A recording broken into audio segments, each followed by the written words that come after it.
We are huge fans of Scott Jennings here, as you know. In fact, I think we've made Scott Jennings a superstar by constantly showing you his great performances on, what's her name? Abby Phillip's show. That's it, Abby Phillips. But last night, things got real fiery. Last night, Scott Jennings finally turned to Abby Phillip and said, well, I'll let you see what he said in just a second. But let me just be clear here. I think there's a lot of tension behind the scenes. And I think that finally, just like us, Scott Jennings is sick and tired of constantly being interrupted and demeaned and talked down to. He's the star of that show. And yesterday, I think he drew the line. Enough is enough. So can bad. Can I finish? I want can more resolve. Can I just let her finish? Scott's gonna. Well, if she wants to come out here and take pot shots at me, I'm not going to allow Scott, it. I know It's you're a not, stupid Scott, argument. I'm not going to allow Scott, it. Scott, just let her finish. I know I don't even know that we've even heard the argument. No, yet. we heard it. We No, heard no, everything. no, that you were Scott. doing. Please, So go ahead, Scott, I Julie. know you're thirsty for that Senate seat, but let me finish. What I'm going to Again, say. I mean, you allow this every night. Scott, just You give me allow it 1 every day. second here. Let's just let her finish, please. Okay. Just one Listen, second. I know you've got the And I picky will let thing you going on, respond. but here's what I'm going to say. What are you thirsty Jack- for? Some kind of relevance out here? No, actually, Scott. I mean, okay. I don't know what you do for a living. All right. Really? I elect a lot of Democrats. Let Scott, me- but let me let me finish my thought here, please. Can I just finish what I was about to say? By the way, the worst possible television, and I love debate shows. I grew up watching Crossfire and Hannity and Combs and the Capital Gang and all these shows that were just premised on a debate. Can I just tell you the worst, most asinine, inane thing that you can do if you're a panelist on one of these shows is, can I finish? Will you let me finish? Are you going to let me finish? Because I just want to finish. Let me finish. Can I finish? Let me finish. Just fucking finish. Oops, I forgot to beep it. There. Slipped out. Just finish. Don't yell at me about asking rhetorically if I'm going to let you finish. You want to finish? Finish. You can use the same energy and the same volume in your voice to finish instead of just saying, can I finish? Can I finish? It's the worst. Guys, if you're in a relationship and you're not married, if you're married, obviously very different situation. But if you're not married, you're thinking she's the right one for you. And anytime you have some sort of disagreement or a spat or some sort of conflict, if she plays that game, if she does the, can I finish? Will you let me finish? Can I ever get a word in? I'd like to finish. Can I finish? It's time to look elsewhere. I'm just telling you right now. I don't care how beautiful she is. I don't care. That stuff is fleeting. But living with that, you don't want to live with that. All right. So let's watch this one more time, because the most telling thing here is not the crazy left-wing chick who constantly does the let me finish thing. It's when Jennings turns to Phillip, and this is really interesting. Watch what happens when he says to Abby Phillip, why you let this happen? You let this happen every night. Every night you allow this to happen. I want to point out something that happened when they did this. Watch. Can I finish? I want Can more I finish? resolve. Can I Can you finish? just let her finish? Scott's gonna. Well, if she wants to come out here and take pot shots at me, I'm not going to allow Scott, it. I know It's you're a not, stupid Scott, argument. I'm not going to allow Scott, it. Scott, just let her finish. I know I don't even know that we've even heard the argument. No, yet. we heard it. We No, heard no, everything. no, that you were Scott. doing. So go ahead, Scott, I Julie. know you're thirsty for that Senate seat, but let me finish. What I'm going to Again, say. I mean, you what allow this every night. Scott, just You give me allow it 1 every day. second here. Let's just let her finish, please. Okay. Did you notice when Scott Jennings turned to Abby Phillip and said, you allow this every day, you allow this, which is an argument to her and her method of controlling the panel. And by the way, we point out every single day that Scott Jennings is interrupted. He never gets to finish his thought. Half the time it's the lunatics on the panel, but half the times it's the lunatic whose name is on the show, Abby Phillip herself. And I think he's had it. But here's what was interesting to me. That moment was not caught on camera. The director purposely kept the shot on the liberal chick, or then zoomed out to this wide shot that shows Scott Jennings from behind where you don't see his face. I think that was deliberate. I'll never be able to prove it, but I think they saw tension. They saw fire between the two sort of stars of the show, and they did not want that to go viral where you could see Scott Jennings' face. But that was just the beginning of the fireworks last night. And again, keep watching how Jennings handled this, because I think the tension is building back there and something's going to give. Smithsonian. He's effectively now has some random person deciding what is appropriate for the Smithsonian to teach in terms of American history, things that don't offend parts of the MAGA base, right? So we're now literally reviewing parts of American history and parts of American culture to make sure it comports with dear leader and what the MAGA Can we organization address wants. some of those things that are in there? Because have you looked at some of the things that are being slavery. reviewed? Yeah, slavery was a bad thing that was to talk about. Okay, like forgive he's me for not saying that. whitewashing slavery. So he's not? He's not. No. Okay. He's not. And you cannot tie imperialism and racism and slavery to just one race, which is pretty much what every single exhibit does. But let's talk about the fact that when you look at let's talk about the fact. I mean, slavery in America was. Do you realize that only less than 2% of white Americans owned slaves? But it was a system of white supremacy. You realize that slavery is thousands of years old? White people were Do you know the slave who owners. was the first race to try to end slavery? Wait a second. Well, what's controversial? Well, if I can jump in here for a second, not to be that guy, but actually, sorry to point this out, and I'm going to like screw up this guy's entire worldview and probably whatever very expensive college education he got. There were black slave owners in America. Again, I'm not suggesting that it wasn't a problem with white slave owners and that there was an issue of racism and thinking that black people were not fully human by, sadly, too many people in this country at its founding, although that was imported from Europe and just sort of carried over into America, but it wasn't uniquely American, certainly. But yes, there were black slave owners. That's historical fact. We know that for a fact. Sorry, smiley dude. And just so you know, what's being discussed here is the fact that President Trump, in anticipation of the 250th celebration of the Declaration of Independence next year, has asked for a full review of all the Smithsonian museums in Washington, D.C. that we pay for, right? And to coin a phrase from our colleague on the Salem Radio Network, Dennis Prager, if you go to the Smithsonian's right now, especially American history, natural history, and other Smithsonian's downtown in D.C., you get, as Prager would say, the proctologist's view of America. If you know what a proctologist does and what he has to look at every day, that's how America is portrayed in these museums. Now, to suggest that we don't adopt the 1620 Project as the worldview for all of American history, so that they truly believe, these woke historians and docents who have taken over the Smithsonian historical museums, they truly think that July 4th wasn't really the birth of our nation. They say it was the 1619 when the first slave was brought here. Right? That's what the New York Times published. Was it 1619 or 1620 Project? I can't remember what they called 1619. it. Thank you. 1619 Project, which was, by the way, riddled with historical inaccuracies. But the New York Times never fact-checked it, because if they fact-checked it, then they'd be calling out a black historian and a black professor for the work that they did. And they didn't want to do that, after all, because black historians matter. So they just allowed the 1619 Project to get published. They financed the whole thing. The authors have become very wealthy on the publishing rights and the film rights. I think Hulu produced a series out of it, didn't they? And so everything has to be shot through that prism. And when you go to the Smithsonian's in D.C., that's what you're hit with. Now, to suggest that, yes, slavery was an important element in our history, it led to a civil war. Hundreds of thousands of white men died trying to end slavery and keep the Union intact. Thank you very much. But if you go to the Smithsonian and decide, you know what, yes, slavery is an important part of but it's not the entirety of our history. It's not every single thing in our nation doesn't have to be shot through the lens of slavery and 1619. Well, then you're called a racist. Then you're said that you're erasing history. It's like, no, here, it's funny. We're not erasing history by trying to put everything in its proper context and not overwhelm it with just one issue.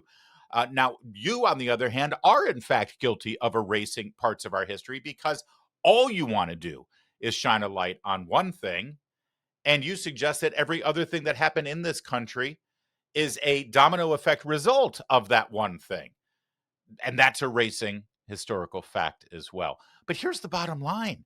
If you want to have your museum that focuses on nothing but the enslavement of African people who were brought here against their will and the horrific conditions that they had to live in, okay, you can have that museum. Go ahead and make that museum. I'm sure you'll get lots of funding. Oprah will support you.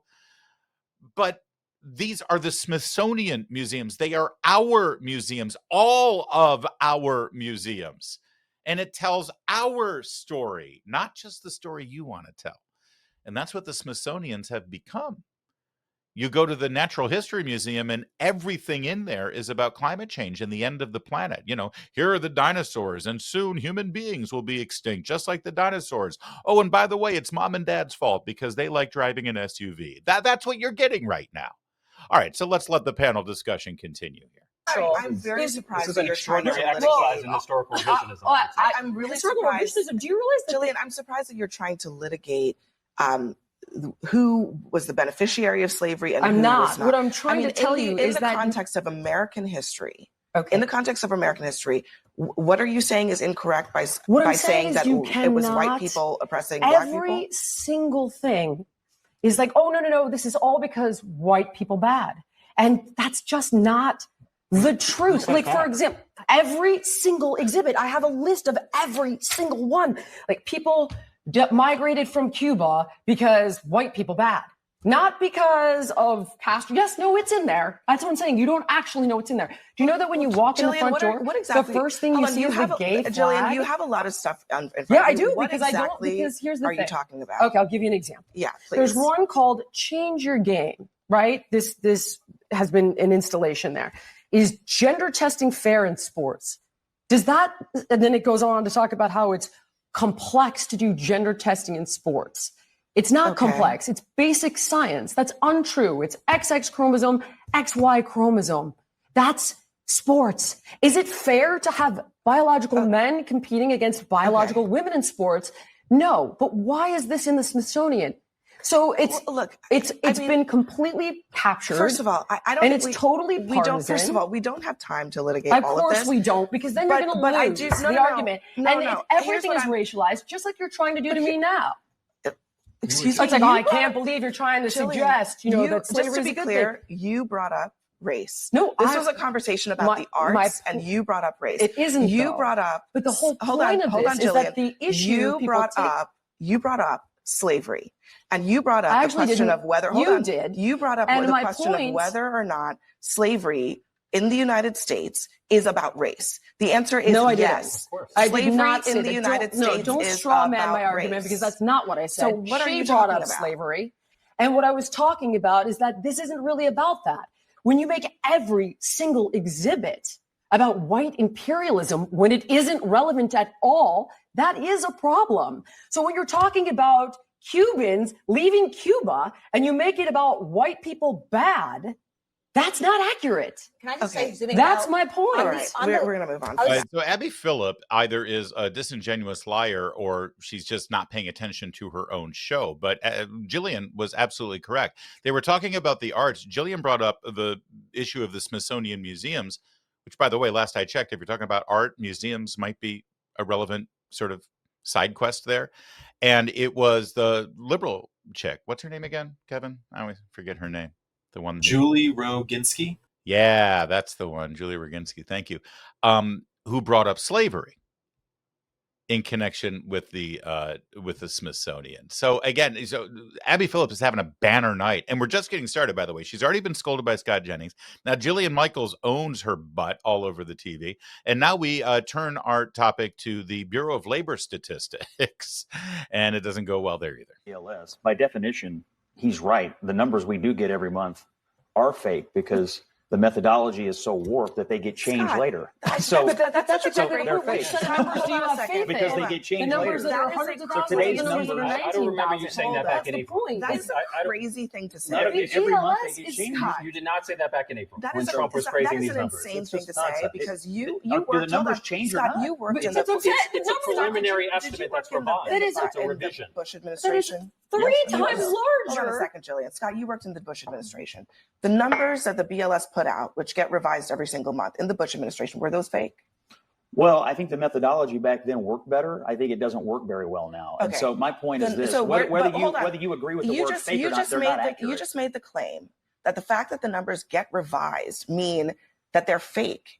Were they fake when you worked in the government?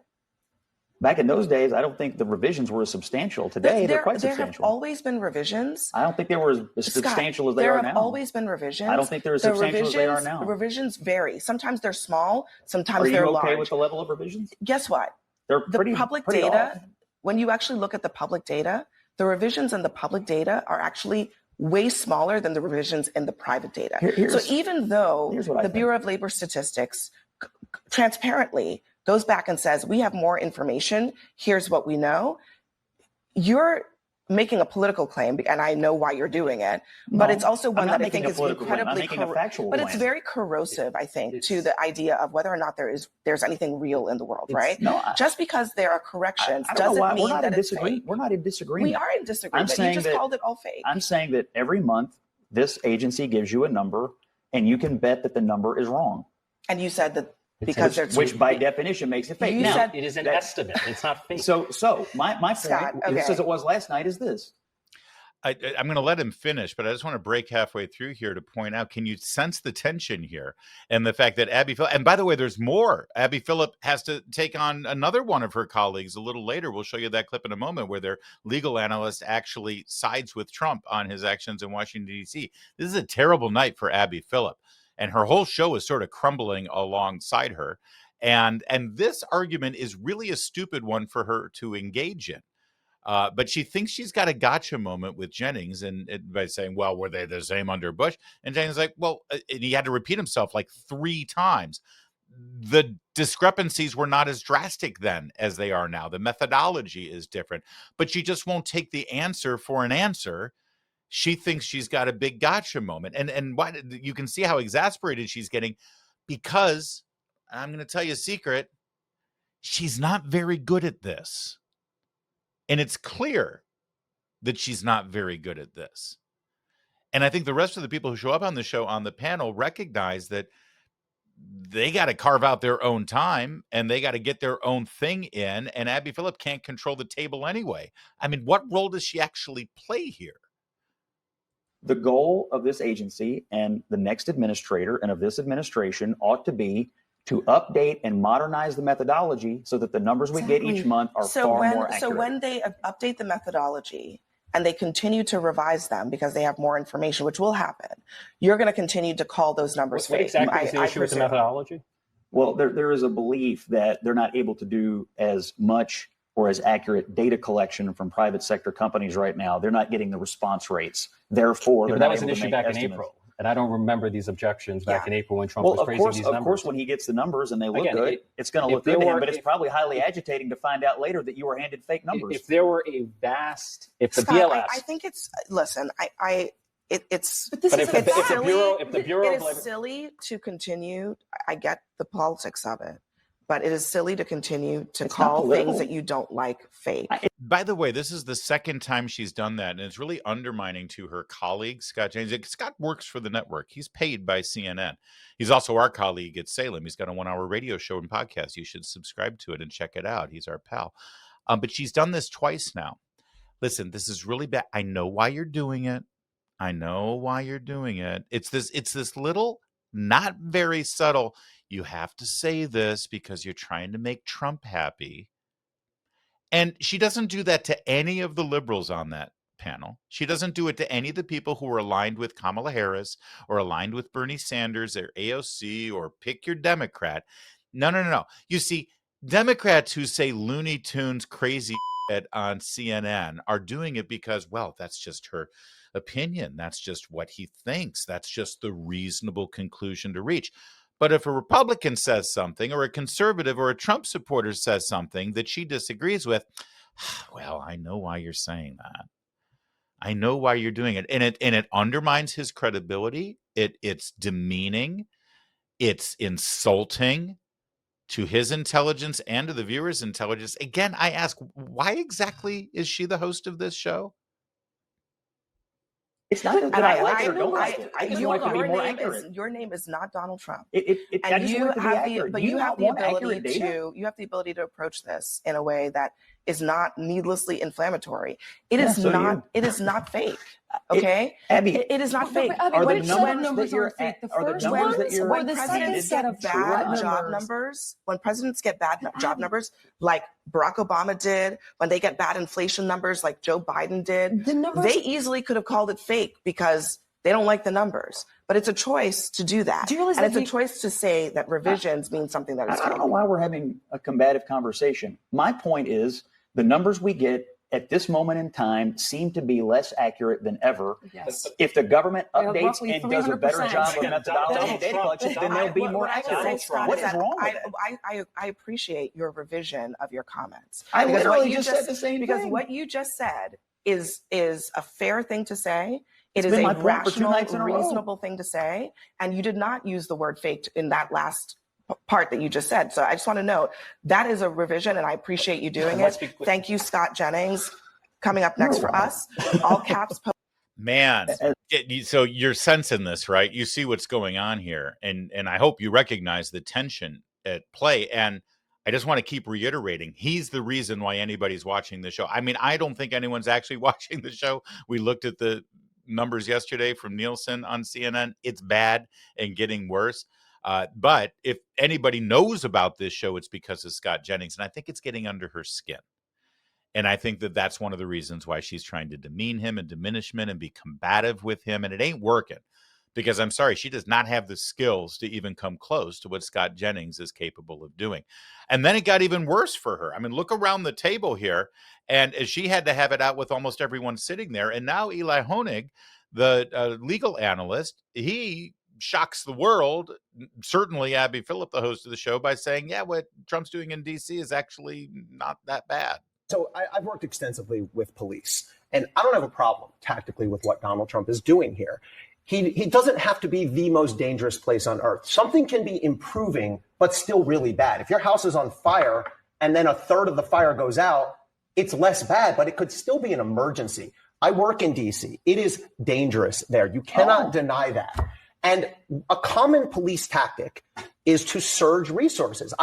We call them task forces. They're applauded across the board, across the political board. I've done it in New Jersey. I've done it in New York. You take the FBI, you team them up with the Newark PD, what have you. You make a visible presence. Now, is some of it for appearance and show? Yes, because what it does is A, it assures people. It gives people a bit of confidence and security. And B, it deters people from committing crimes. So it's not going to hurt. And this is a situation that needs to be improved. I don't see why there's and I also reject the January 6th. Look, I've been a 100% unambiguous critic of everything Donald Trump did on January 6th. I believe he should have been charged criminally. I believe the pardons were a disgrace. But why does that mean he can't do anything now to enforce the law to promote public safety? I think it raises questions about the Sure, sincerity he's a of his hypocrite. commitment. Fine, he's a hypocrite. But this is all political theater. None of this Okay, is going to fundamentally okay, address the but crime problem in D.C. Would you rather There is a crime have problem. Would you rather have national security out in D.C. where you work? How about Or bolstering not? local police and instead congressional Republicans cut the D.C. budget by $1 The billion? police union says he's Cutting right. the D.C. The budget by police $1 billion union says he's right. undermines local police. The police union says he's right. You saying the union is wrong? Right on what? The police union came out on this action by the president and said, we wholeheartedly support the president. We need Yes. the support. Are they right or wrong? Then bolster local police. The But it's police not the union function said of the the FBI. president is right, The FBI and has to we deal with applaud the counterterrorism, counterintelligence. So you're against They're the police federal union? law. That's not true. Let me tell you, that's not true. I've heard that said a lot by the FBI does street operations. People say the FBI, they're chasing Like terrorists. removing Some homeless are. encampments? Hold on. I work. Sanitation? Hang on. I've Those are worked with the local FBI. functions. The FBI does street rips. They do drug buys. They do gun buys. It's part of what they do. It's not a misuse of the FBI. No, but I think to his point, he's asking what we're seeing in DC is FBI, Border Patrol, they're doing traffic stops. They are clearing homeless encampments. I mean, those types of But things. also, what cost? In We addition don't know to the it. cost. Where are they Yeah. being? No, I mean that's a fair argument, but these That's are fair. just I mean, that's an essential question to ask. yes. I'm saying, look, it's a fair question, but the decision makers get to make this decision. I mean, where's the chief of the Metro PD? Where's the mayor? If they disagree with this, if they thought this was so illegal, unwarranted, inappropriate, why have they not challenged it? Why have they not? They've challenged it rhetorically, but they haven't gone to court. Well, I on mean, it. they. And again, Abby Phillip needs to try to jump in and make the argument because she's frankly dumbfounded that her own liberal Democrat, Ellie Honig, senior legal analyst, would dare to actually not criticize Donald Trump. Don't you know why we're here, Ellie? Scott, I understand. He has to do it to keep Trump happy. But you, Ellie, it wasn't a good night for Abby Phillips. And with the tension between the two of them and Scott Jennings firing back at her and shooting her down live on television, that was a little glimpse of that relationship, I think, that bubbled to the top. And keep an eye on that, because it's not going to end well. It's not going to end well for Abby.